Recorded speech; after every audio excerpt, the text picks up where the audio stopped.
Hello mga kids! Kumusta na kayo dyan? Andito na naman sa Teacher Christine para magturo sa inyo tungkol kay Jesus. It's Christmas time! So, are you excited to know more Jesus? Wow! Siyempre, before anything else, let's all pray muna tayo. Amen? So, ipikit na natin ang ating mga mata. Lord Jesus, salamat po. It's another day para matuto ulit tungkol sa iyo. Samahan mo kami sa oras na to na maintindihan namin ang iyong salita. In Jesus' name we pray. Amen. Ayan mga kids, since December na, meron akong kids challenge para sa inyo. Are you ready? Na-announce ko na ito noong last week. The first lesson for this December. Ang gagawin nyo lang ay make your dance video with your friend or with your family members or anything you like. At ipapas nyo until December 31. So, send nyo na lang sa group chat natin if tapos na. Yes? Okay ba? Mga kids, before our new lesson, let's all recap muna tayo kung ano natutunan natin nung nakaraan. The first lesson from this December month. Ano nga ba yun? Yes, ang lesson natin nung nakaraan ay tungkol kay John the Baptist. Napanganak siya dahil may plano ang Diyos sa kanya. Before tumating si Jesus, ay mapanganak na si John dahil may gagawin siyang responsibility is to share Jesus sa mga tao. Amen? Mga kids, before makalimutan ni Teacher Christine, ang trivia question natin for this day ay bakit hinayahan ng Diyos Ama na ibigay ang kanyang anak para sa atin? Ano nga ba ang rason kung bakit binigay niya ang kanyang sariling anak para maligtas tayo? Yan, i-comment nyo lang below the video itself. Ayan, this is it na for a new lesson. Ang topic naman natin for this day ay walang iba kundi si Mary. The birth of Jesus foretold to Mary. Makikita natin yan sa Luke chapter 1 verse 26 to 38. Mga kids, basahin na ni Teacher Christine. The birth of Jesus is announced. In the 6th month of Elizabeth's pregnancy, God sent the angel Gabriel to a town in Galilee named Nazareth. He had a message for a young woman promised in marriage to a man named Joseph, who was a descendant of King David. Her name was Mary. The angel came to her and said, "Peace be with you. The Lord is with you, and has greatly blessed you." Mary was deeply troubled by the angel's message, and she wondered what his words meant. The angel said to her, "Don't be afraid, Mary. God has been gracious to you. You will become pregnant and give birth to a son, and you will name him Jesus.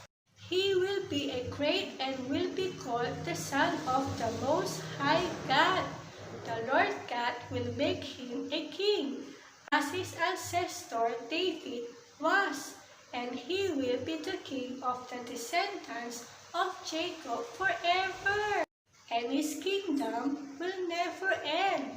Mary said to the angel, "I am a virgin. How then can this be?" The angel answered, "The Holy Spirit will come on you, and God's power will rest upon you. For this reason, the Holy Child will be called the Son of God.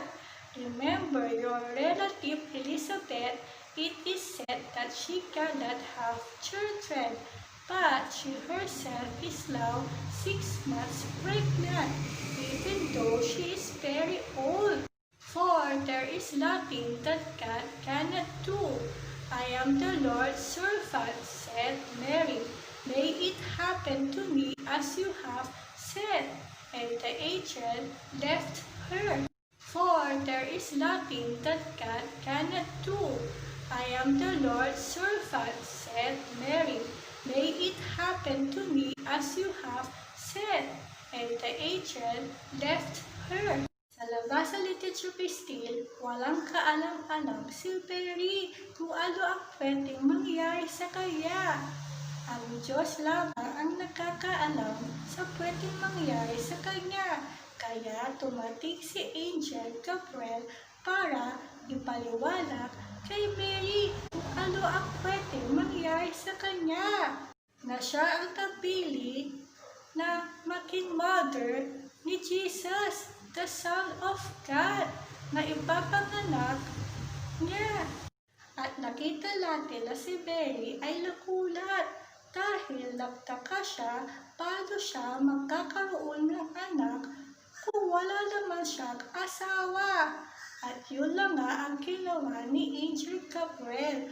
Pinaliwanag niya kay Mary na through Holy Spirit ay magkakaroon siya ng anak.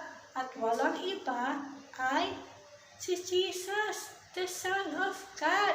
At sinabi pa niya ito kay Mary na she was greatly blessed dahil siya yung pinili ng Diyos. At sinabi din ni Angel Gabriel na ang magiging ama ni Jesus ay walang iba kundi si Joseph. At makikita na hindi makapaliwala si Mary sa pwedeng nangyari sa kanya.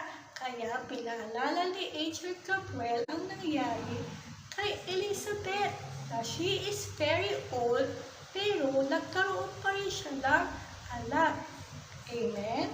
At sa mga narinig ni Mary na paliwanag ni Angel Gabriel ang pwede mangyari sa kanya ay pusa niyang tinanggap ito dahil ito'y kalugod-lugod sa kanya na napili siya. So, ang lesson natin na makikita natin for this day ay nothing impossible with God. Ibig sabihin, walang imposible sa Diyos kung ano ang pwedeng mangyari sa isang tao. At makikita natin na makakawalang Diyos ang lahat dahil siya yung makapangyarihan na Diyos. Amen? Alalahanin natin yung nangyari kay Elizabeth na super old siya, pero nagkaroon pa siya ng anak. So, makikita talaga na walang imposible sa Diyos. Amen? At ang lesson pa natin na makikita natin for this day ay talagang nakaplano na ang pagdating ni Jesus dito sa mundo. Dahil nabasa naman natin na si Angel Gabriel ang mismo nagsabi na si Joseph ang magiging ama ni Jesus at si Mary ay magiging ina ni Jesus. So, ibig sabihin, nakaplano na talaga si Jesus na tumating dito sa mundo.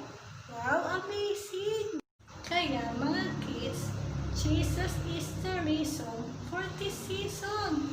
Si Jesus lamang ang rason kung bakit tayo nagse-celebrate ng Christmas. At dahil sa pagdating niya ay nagkaroon ng peace at kaligtasan sa bawat isa.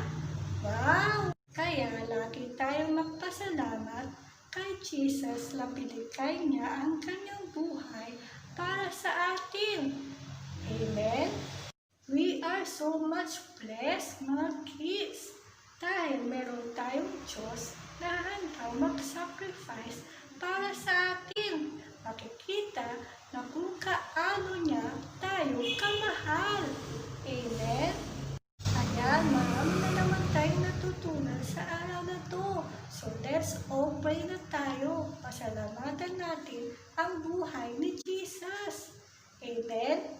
Ipikit lang natin ang ating mga mata Lord Jesus, salamat po dahil pinaremind mo sa amin kung kaano kami kaswerte dahil tubati si Jesus dito sa mundo para maligtas kami. Salamat po sa inyong pagmamahal na walang sawa. In Jesus' name we pray. Amen. Bye!